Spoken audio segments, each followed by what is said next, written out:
The government's alcohol strategy plan involves setting a minimum price of 40p per unit of alcohol. Do you think raising the price of alcohol will help reduce London's problem drinkers? In terms of like binge drinking, well, from my sort of opinion, with binge, sorry about this. It's okay.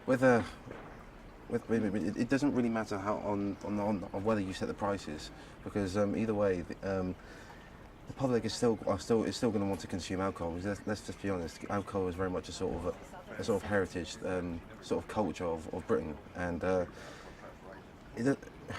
again, so it doesn't really matter on how much you sort of set your prices, whether it's 40p or whether it rises to 50p or even if it goes down. The public and consumers will always want to sort of consume alcohol. So I don't particularly think it will reduce much. It could. There might be a slight reduction. I don't think it will be as effective as reducing or cutting it. Anyway. Yeah. Do you think health organisations are doing enough to tackle London's fringe, and why? It's basically awareness, isn't it? And this is one thing which is like in any sort of drinks advert you see, like was advertised to you, or when you go into a pub, and there should always be that like www.drinkaware.co.uk. I mean, for us, that is probably the best way in how to like keep people sort of aware on the dangers and the effects of what alcohol can bring on you.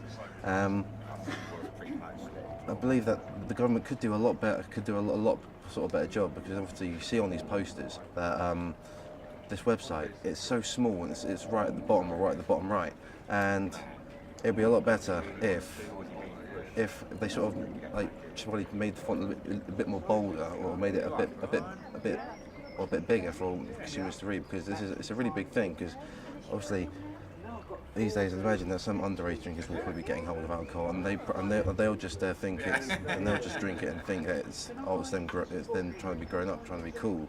But in fairness, I think this drink awareness does need to be addressed completely. Really. Because let's face it, otherwise we'll have even more younger people who are being subjected and then eventually becoming young binge drinkers themselves. Yeah, sounds fine. I'm going to change the shot now. I don't like Was that the right answer? Yeah, no way. There's no right or wrong, but I love yours. This is why we called you Chloe. Yeah, it's that big thing there which he's looking through, which is it's like a robot's looking at me. Right. In your opinion, what is the main reason people drink too much? Peer pressure, personal problems, or is it cheap alcohol? To us, I don't think there is a definite answer to why people drink anyway. As I said, that drinking is very much a sort of cultural or part of what, it's a cultural thing here in Britain. I mean, obviously with sort of what's Britain famous for in terms of its drink, it's English beer, isn't it? So that's always going to be something that's going to be around. Going back, there isn't particularly a sort of definite answer. It could be the fact that drinking is seen very much in this country as a sort of sociable thing.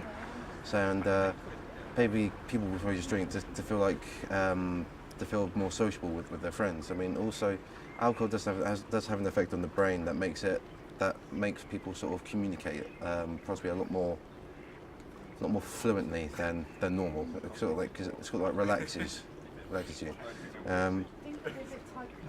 But then again, peer pressure could be a characteristic, especially if you're young, or if you're hanging in with the wrong crowd, and they're probably subjecting themselves to sort of the high concentration, high ABVs of alcohol.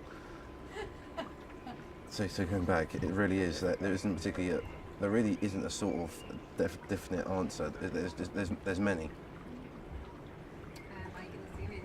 Yeah. Just don't emphasise on that part. It's just I'm just going to have to refocus. be surprised.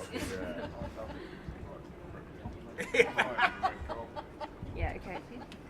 Do you think binge drinkers are destructive and aggressive on the street?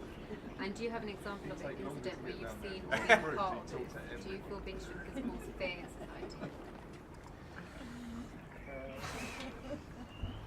If we start talking about the sense of one being drunk, for instance, I mean, the fact of being drunk is different between person to person. I mean, some people do get progressively more violent when they're drunk, and some people can just get progressively more happier and more jollier and just say, "Hey, I'm a friend." Hey, but how do I say? Some. Obviously, the more aggressive types will be a lot more will like to create conflicts and want because that's what the drunkenness is doing to them. But if we go back to like the drink awareness, if only people could drink and have that sort of awareness in your mind, then you should. And also, it says on all adverts it says drink responsibly. I mean, it's good if you can drink and know this, but therefore it's got a sort of more positive outcome. I think in terms of what binge drinkers do, they just don't really give a damn about everyone else, and that's why they get to being quite disruptive. I mean, taking an incident, there has been a couple of incidents here at the pub where some people just obviously get a lot more. They get progressively a little bit more confrontational. Well, is confrontational a word? For instance, we had a couple of people here behind the bar, and we're serving alcohol, but they didn't say they weren't being particularly disruptive. But it just sort of happened on that last drink we gave them. Then they their sort of threatening sort of personalities came out, and obviously they started swearing at the bar staff. But in terms to how we sort of deal with that afterwards, obviously, as soon as someone starts swearing and starts sort of abusing the bar staff, as soon as they start doing that is an incentive for them to leave. And therefore, if they keep continuing, then we've got no alternative but to bar them from the establishment anyway. Okay, I know you've said this right now, but I'm just going to ask the question again, just to repeat what you said. What would you do if someone has too much to drink in a pub? So just talk us through the process. And do you have security, or do you let them know they've had enough? We have got CCTV, so if anyone's being violent and shows a physical sort of act of violence, then it is caught on camera, and then we can just present that as a sort of evidence to police. Should the police then get involved? I mean, it's very, very rare that police do get involved in pubs, because the fact is, with all the bar staff and everyone that works in the pub, and possibly all the regulars that come to the pub, they're drinking there to keep the sort of. We're striving to keep the reputation of the pub, and if anything goes to sort of shatter that or goes against the reputation, then obviously it needs to be dealt with the utmost authority. And obviously, me being a barman myself, and also because I've got my personal license behind the bar, I have the authority to bar anyone. Yeah, pretty much to bar anyone. And going back to the sort of question in hand, if someone does start getting rowdy, then you have to sort of you do need to like calm them down, because that's the big thing that you have to tackle first. If they are getting rowdy, you have to calm them down. But if they don't calm down, then you need to sort of step it up a bit, and then basically, you've got to basically stop serving them alcohol. So has this happened before then, and how often? It has happened a few times, and I wouldn't. In all fairness, it doesn't happen very often, because most people who come drinking in the pub, they're just coming for that social, having a good time. They just want to sort of relax after a day's work, or just to meet up with friends and just engage in conversation, because going back, alcohol can sort of boost one's confidence and sort of relax somewhat. Okay, do you think binge drinkers are a problem though in London? You should be saying our binge drinkers are a problem in the whole country. Because drinking is very much a cultural thing in this way. It's not, and it really depends. I don't think there is a sort of definite answer. Yes, obviously the people who drink a lot obviously have to be sort of dealt with, and it does sort of like bring down that and gives that cultural side of our country a bad name. But so can you repeat the question again? Yeah, do you think they are, binge drinkers are a problem in London? Is it a growing problem? Because we know that it costs the NHS around 20 billion a year. What do you think? Well, if it's going to cost the NHS 20 billion a year, then obviously it does need to be addressed. But in terms of, it depends on people, and every different person acts differently when they're drunk. So it's hard to sort of unless you know who are disruptive, then it's hard to like categorise what what needs to be sort of what needs to be sort of done. It's very much sort of 50-50 type scenario, because you never know if you met someone for the first time, you never know what they're going to be like until what they're like. You never know what they're going to be like drunk until you actually see them. But in fairness, I do believe that the government does need to sort of up its game on this bit, because if we bring back, the London riots, for instance, that was last year, wasn't it?